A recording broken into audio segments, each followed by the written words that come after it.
We're looking at the Mayo brand sitting in millions of American fridges, and what's actually inside the jar. Here's the thing most people don't know.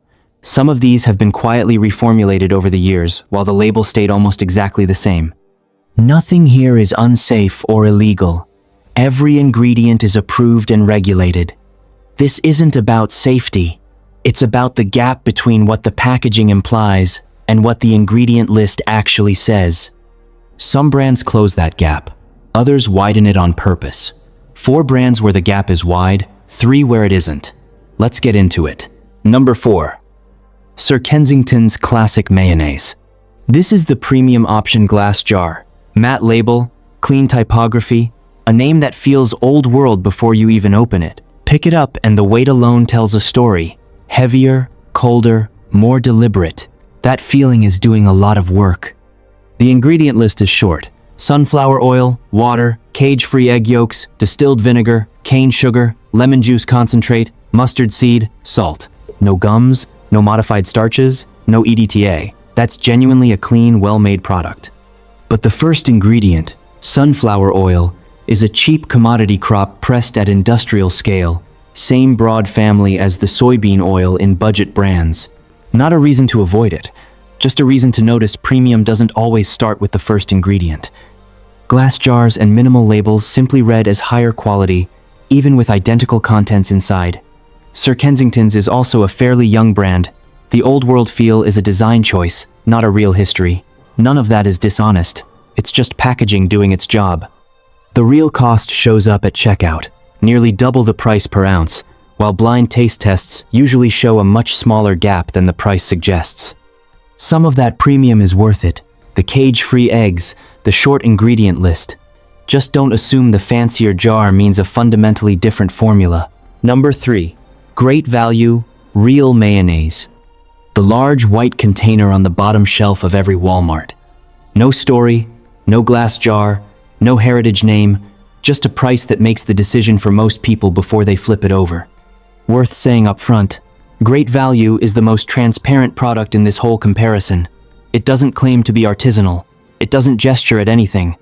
It exists to feed a large household at the lowest possible cost, and in doing that, it shows exactly what happens to a recipe when the entire system optimizes for scale. The formula starts with a number, not a recipe. To sit on a Walmart shelf at that price point, consistently, across thousands of locations, year-round, the recipe gets designed backward from a cost ceiling. What's left in the budget after packaging, transport, and overhead is soybean oil, water, eggs, vinegar, salt, sugar, and calcium disodium EDTA. Each has a job. Soybean oil is the cheapest functional fat base. Sugar softens the slight bitterness that can develop in soybean oil over long storage. EDTA is a preservative that binds metal ions, preventing off flavors as the product sits in a warehouse, then a distribution center, then a shelf potentially for months. That journey matters more than most shoppers realize. Pallets travel unrefrigerated, stacked high, bound for stores thousands of miles from where they were filled, sometimes sitting in a distribution center for weeks before a truck even picks them up. The formula has to survive warehouse heat in summer, temperature swings during transport, road vibration, and fluorescent light on the shelf without separating, discoloring, or developing an off taste. At the plant, quality checks measure pH, viscosity, and density on a rolling basis. The question being asked in that lab isn't, does this taste good? It's, is this batch identical to the last one within an acceptable tolerance? That's a completely different design goal from a small batch producer asking, does this taste good? The result is total consistency. A jar from a store in Florida tastes the same as one from a store in Oregon, filled months apart, by design. That's a genuine industrial achievement, and it's part of what keeps the price as low as it is. A formula that can't tolerate any deviation is actually cheaper to manufacture at scale, because there's no batch-to-batch quality control drama, no returns for spoilage, no recipe adjustments for local supply. It's also what food looks like when it's engineered primarily for endurance rather than flavor. If budget is the deciding factor, this jar makes complete sense for a lot of households, and there's no shame in that calculation. Just know you're trading some flavor, character, and natural variation for price and shelf stability, not trading safety for anything. The product is fully compliant, fully tested, and fully fine to eat. Number 2. Hellmann's Real Mayonnaise. The blue and yellow label that's been in your family's fridge for as long as you can remember. For most people, Hellmann's, or Best Foods on the West Coast, doesn't feel like a purchase.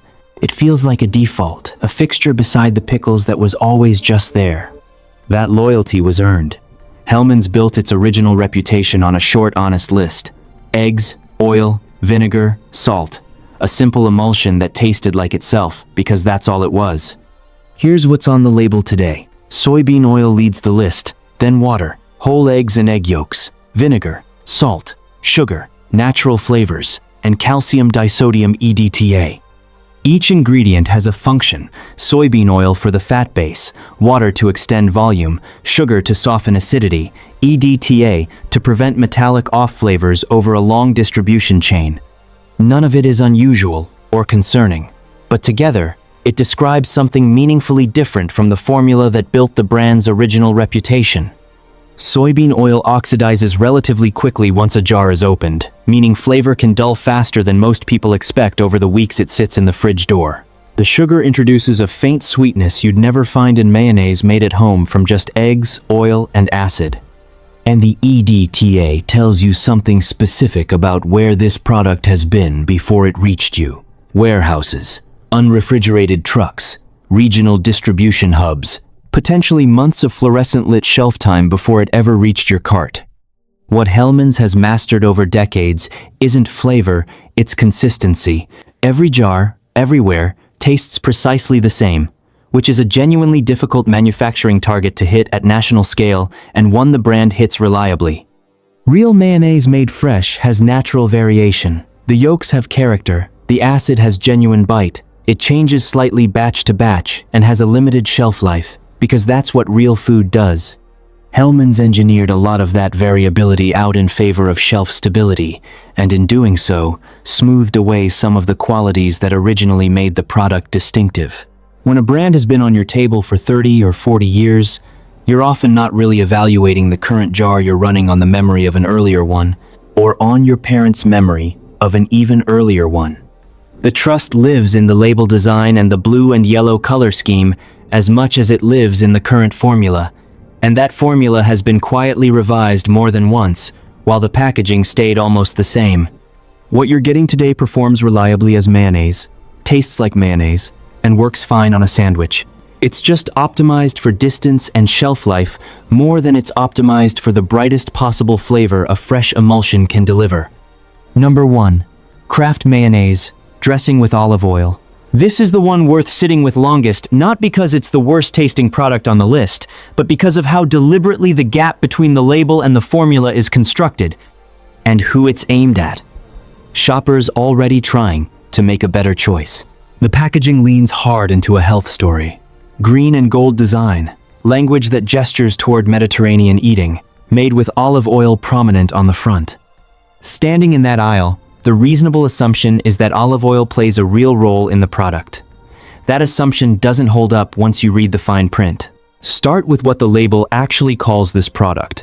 Not mayonnaise, but mayonnaise dressing. That's not a stylistic choice. It's a distinct regulatory category, one that allows more water, starch, and stabilizers than the FDA's standard of identity for real mayonnaise permits. The product legally doesn't qualify as mayonnaise, which most shoppers reasonably assume they're buying. Now the ingredient list. The first ingredient isn't olive oil, it's water. After water comes canola oil, then soybean oil, the two inexpensive seed oils that actually form the fat base. Olive oil, the headline ingredient on the front, appears further down the list after both of those. Its presence is real. Its proportion isn't nutritionally or flavor meaningful.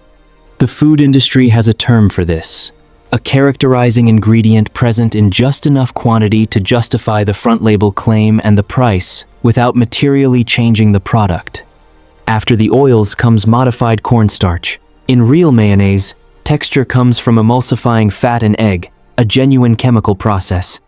With less total fat and more water here, that emulsion wouldn't hold on its own, so modified cornstarch provides structure, binding water and mimicking the mouthfeel of a full-fat emulsion. What you're eating is closer to thickened water than emulsified oil. For someone actively trying to eat cleaner or watch fat intake, this jar reads as the obvious upgrade: reduced fat, olive oil right there on the front, language borrowed from Mediterranean diet coverage. But the fat reduction wasn't achieved through a smarter formulation. It was achieved by replacing fat with starch and water, which is a very different thing nutritionally than swapping one oil for a better one. The calorie difference compared to full-fat mayo is often modest at best, and the product you end up with has less actual oil in it overall, olive or otherwise. This is a textbook case of what consumer behavior researchers call the health halo effect. One attractive word on the label, olive oil, reshaping how a person perceives an entire product, regardless of what the rest of the ingredient list actually says or where that ingredient sits in the list. It's the same effect that makes a cereal box with "made with whole grains" in tiny text feel healthier than one without it, even when the actual grain content is nearly identical. One phrase up front does a disproportionate amount of psychological work for a premium price tag. And it's worth asking who benefits from that formula. Water and cornstarch cost meaningfully less than oil at any scale. The resulting product is also more shelf-stable across a longer distribution window than a genuinely high oil content mayo would be. Since starch-thickened emulsions tend to hold together more reliably in transit, lower ingredient cost, broader distribution range, premium price point justified by a front label claim that's a favorable equation for the manufacturer, regardless of what it means for the shopper standing in the aisle trying to eat better. The information that changes the picture is on the back of the label, in the ingredient list, in the legally required order. It's there for anyone who reads it. It just isn't designed to be the first thing you notice. Brands actually safe. Now the three that hold up well against that scrutiny: shorter labels, real oils as the lead ingredient, and formulas that match what the front of the jar implies. Number 3. Duke's Mayonnaise Original. The original, not the light version. Duke's became a Southern household staple by refusing to add what other brands routinely included. No sugar, no fillers, just eggs, oil, and vinegar in proportions that don't need anything else to hold together. For a product sold at that scale and that price point, at grocery stores across the South for generations, that commitment to a 3-ingredient fat base is genuinely uncommon. Most mass-market condiments accumulate ingredients over time as manufacturers optimize for cost and shelf life. Duke's largely didn't. The clearest evidence of how lean that formula actually is shows up when you look at what happened when the company tried to build a lighter version. Reducing the fat content essentially required rebuilding the product from scratch. There was no existing gum or starch already in the formula to lean on, nothing redundant to simply increase. The original simplicity, which is its main strength, also meant there was no slack to work with once fat came out of the equation. Getting the texture back required adding modified food starch, xanthan gum, potassium sorbate, and EDTA from scratch. 5 new ingredients just to approximate what the original achieves with 3. When removing fat from a formula requires adding 5 new ingredients to hold it together, that's a strong signal about how much real work the original 3 ingredients were doing on their own. If you're choosing between the 2 Duke's products on the shelf, the original is the more straightforward one. The light version is a meaningfully different product wearing a similar label, and the amount of chemical intervention it took to rebuild is itself the clearest evidence of how clean the original actually is. Number 2. Primal Kitchen Mayonnaise. This is a jar with an expiration date that actually means something. In a market where mayo can sit unrefrigerated in a warehouse for months, and then on a shelf for 2 more, Primal Kitchen is asking something most mainstream brands stopped asking decades ago: use this while it's fresh. The complete ingredient list: avocado oil, organic eggs, vinegar, mustard, salt, rosemary extract, no modified starch, no xanthan gum, no potassium sorbate, no EDTA, no added sugar. Avocado oil is naturally high in monounsaturated fats, which are more oxidation resistant than soybean or sunflower oil, so it holds its flavor without synthetic help, and it carries a faint buttery quality that neutral commodity oils don't. Tasting this side by side with a Hellmann's or a Great Value, the difference registers immediately. It tastes like it was made from real ingredients recently, because it was. The trade-offs are real and worth knowing before you buy. Avocado oil is expensive relative to soybean or sunflower oil, which shows up directly in the price. And without synthetic preservatives, the product has a genuinely shorter shelf life. It separates more readily over time and should be used within a reasonable window after opening, rather than treated as an indefinite pantry staple. For a food manufacturer optimizing for national distribution, those would be problems to engineer around. For a shopper who understands what they signal, they're actually useful information. Faster separation tells you there's no gum or starch artificially holding the emulsion together long after it would naturally start to break down. A ripe piece of fruit bruises easily, and a fresh loaf of bread goes stale in days. That's not a flaw in either one. It's what happens when something wasn't built primarily to survive months in transit. In place of synthetic preservatives, rosemary extract provides mild natural antioxidant protection, an old technique used for centuries to slow fat oxidation in preserved foods.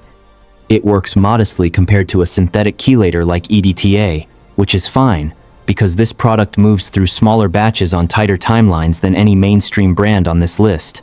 A 12-ounce jar costs more than twice a standard brand. What you're paying for isn't just a shorter ingredient list.